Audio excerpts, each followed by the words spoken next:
Assalamualaikum warahmatullahi wabarakatuh. Perkenalkan, nama saya Firanda Alamin. Saya mahasiswa kampus Visip Bekasi. Di sini saya akan mempresentasikan ulangan akhir semester saya, matkul Psikologi Sosial. Nomor NIM saya 21222310010. Prodi saya S1 Ilmu Pemerintah. Dan dosen pengampu saya Ibu Hani Ari Rachmani, SPD MPD dengan NIDN 0401018013. Selanjutnya yaitu pokok pembahasan. Yang pertama, konsep tentang prasangka atau prejudice.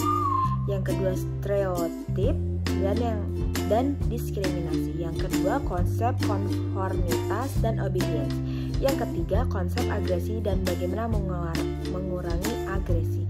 Yang keempat, konsep prososial dan behavior dan altruism. Yang kelima, konsep tentang ketertarikan atau atraktivitas, keintiman atau intimacy, cinta dan persahabatan. Yang keenam, konsep tentang kelompok, proses interaksi di dalamnya dan pengaruh terhadap individu. Dan yang terakhir, konsep hubungan kelompok sosial dan hubungan antar kelompok. Oke, saya akan membahas materi 1 tentang konsep prasangka. Prasangka dapat berarti sikap. Faktor munculnya prasangka. Yang pertama, prasangka timbul karena adanya anggapan yang sudah menjadi pendapat umum atau kebiasaan di dalam lingkungan tertentu. Yang kedua, prasangka timbul karena adanya perbedaan, di mana perbedaan ini menimbulkan prasangka superior. Dan yang terakhir, selain itu, prasangka sosial disebabkan oleh adanya proses belajar, juga timbul disebabkan oleh adanya perasaan membenci antar individu atau kelompok, misalnya antara kelompok mayoritas.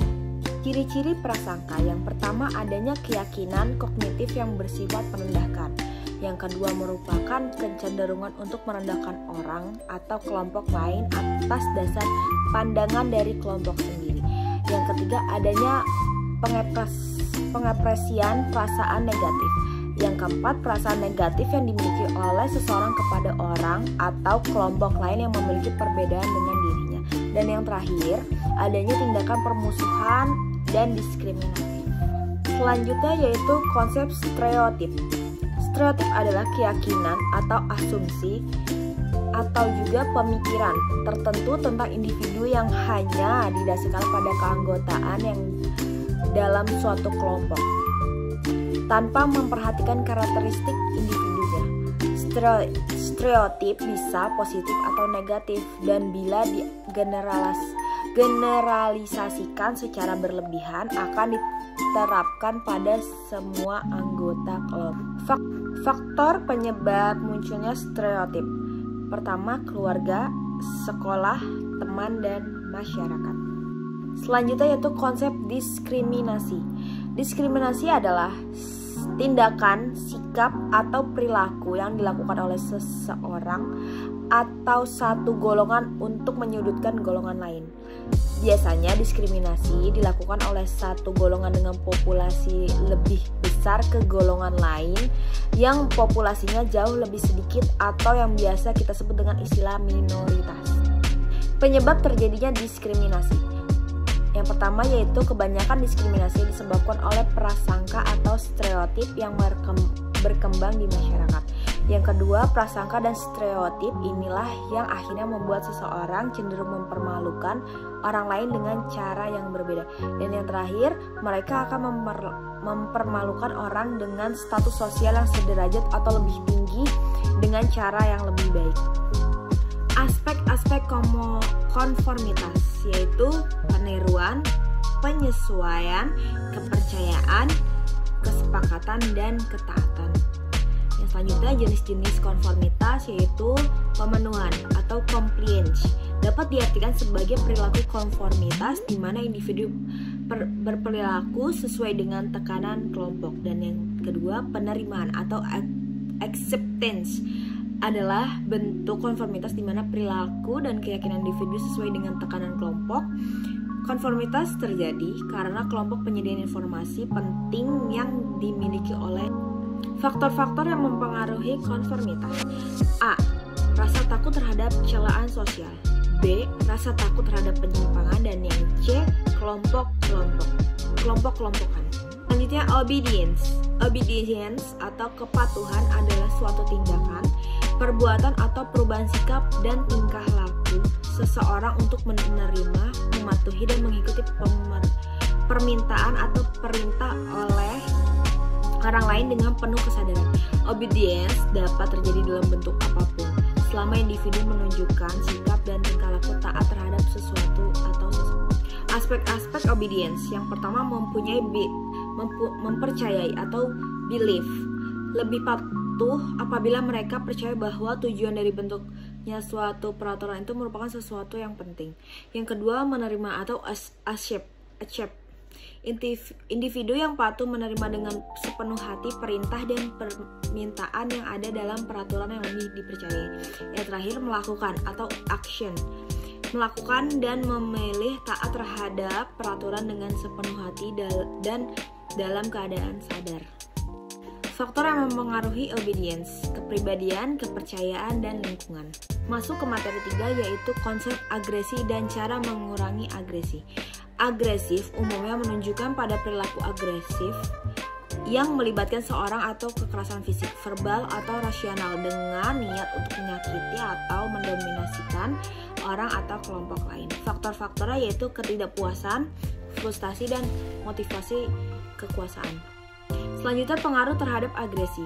Agresivitas memiliki dampak sosial yang luas. Agresivitas seseorang bisa pengaruh terhadap situasi sosial di lingkungan. Agresivitas juga bersifat langsung dan sangat berpengaruh terhadap seseorang. Cara mengurangi agresi: yang pertama, pemahaman emosi, yang kedua, komunikasi efektif, yang ketiga, latihan relaksasi, yang keempat, kontrol diri, yang kelima, pengelolaan stres, dan yang keenam, bantuan profesional. Selanjutnya, konsep prososial behavior dan altruisme. Definisi konformitas. Social behavior merujuk pada perilaku yang bertujuan untuk membantu atau memberikan manfaat kepada orang lain tanpa mengharapkan imbalan yang langsung, melibatkan tindakan positif seperti berbagi, membantu, menyokong, atau menunjukkan empati terhadap orang lain. Faktor yang mendasari prosocial behavior. Yang pertama yaitu empati, pendidikan dan nilai, pengaruh sosial, penghargaan dan pengakuan, dan faktor genetik, situasional, dan kontekstual. Faktor-faktor ini dapat berkontribusi pada perilaku prososial dan pendekatan yang holistik diperlukan untuk memahami dinamika tersebut. Yang selanjutnya, altruisme. Altruisme merupakan konsep dasar psikologi dan etika yang merujuk pada perilaku tanpa pamrih atau tanpa mengharapkan imbalan pribadi.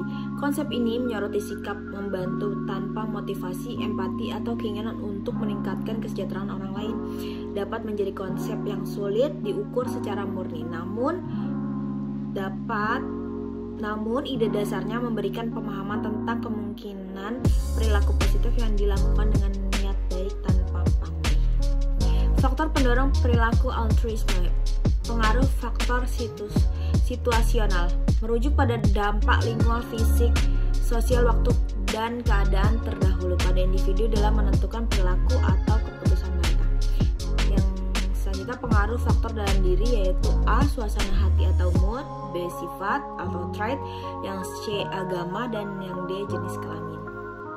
Konsep tentang ketertarikan, keintiman, cinta, dan persahabatan. Definisi: ketertarikan adalah sebuah fenomena yang dialami oleh setiap orang dalam kehidupannya.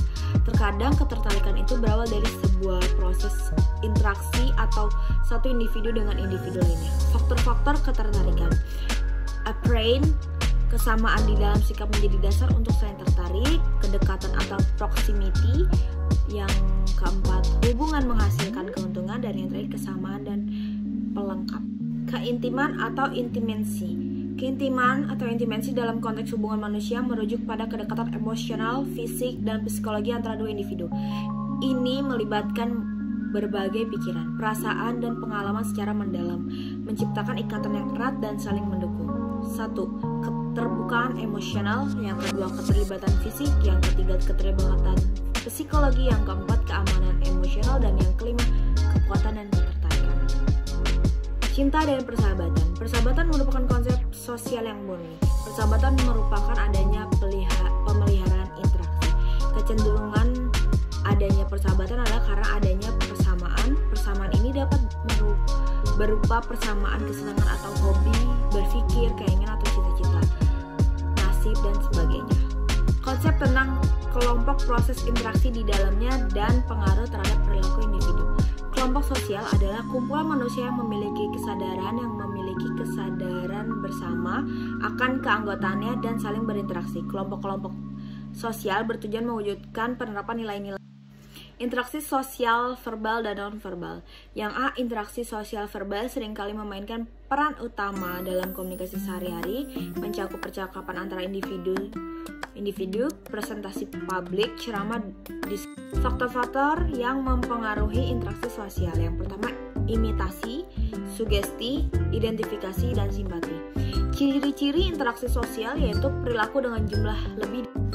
Konsep hubungan kelompok sosial dan hubungan antar kelompok. Kelompok sosial adalah adanya kumpulan orang yang memiliki kesadaran bersama akan. Ciri-ciri kelompok sosial. Terdapat dorongan atau motivasi yang sama antara individu satu dengan yang lain. Terdapat akibat interaksi yang berlainan. Terdapat individu satu dengan yang lainnya berdasarkan rasa dan kecakapan yang berbeda antara individu yang terlibat di dalamnya. Adanya penegasan dan pembentukan struktur atau organisasi kelompok yang jelas dan terdiri dari peranan dan kedudukan masing-masing. Adanya pengaruh norma, pedoman tingkah laku anggota kelompok yang mengatur interaksi dalam kegiatan anggota kelompok untuk mencapai tujuannya. Berlangsungnya suatu kepentingan. Macam-macam kelompok sosial. Yang pertama, kelompok statis, kelompok masyarakat, kelompok sosial, dan kelompok asosiasi. Faktor pembentukan sosial. Yang pertama, kedekatan. Yang kedua, kesamaan. Dampak positif dan dampak negatifnya yaitu dampak positifnya kerjasama dan kolaborasi, interaksi, toleransi, pengayaan kultural, dan keamanan sosial. Dampak negatifnya yaitu konflik dan pertengkaran, diskriminasi dan prasangka, ketidakamanan dan tegang, dan yang terakhir pengurangan kesejahteraan. Oke, kita sekarang sudah masuk ke kesimpulan. Dari materi yang saya sudah jelaskan, kesimpulannya adalah psikologi sosial adalah pemahaman tentang bagaimana individu dipengaruhi oleh lingkungan sosial, norma, dan interaksi antar individu. Faktor-faktor ini memainkan peran penting dalam membentuk perilaku, sikap, dan persepsi manusia dalam konteks sosial. Pengaruh sosial meliputi norma sosial, tekanan kelompok, dan otoritas. Psikologi sosial yang membantu menggambarkan kompleksitas interaksi manusia dan masyarakat. Teori kognitif sosial oleh Albert Bandura menyoroti peran observasi dan model dalam pembentukan perilaku.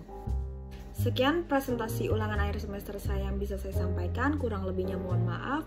Semoga presentasi saya barusan bisa menjadi bahan pertimbangan ibu untuk mengasih nilai yang terbaik untuk saya sesuai dengan kemampuan dan keahlian saya untuk menyajikan presentasi tersebut. Kurang lebihnya mohon maaf. Wabillahi taufiq wal hidayah. Wassalamualaikum warahmatullahi wabarakatuh.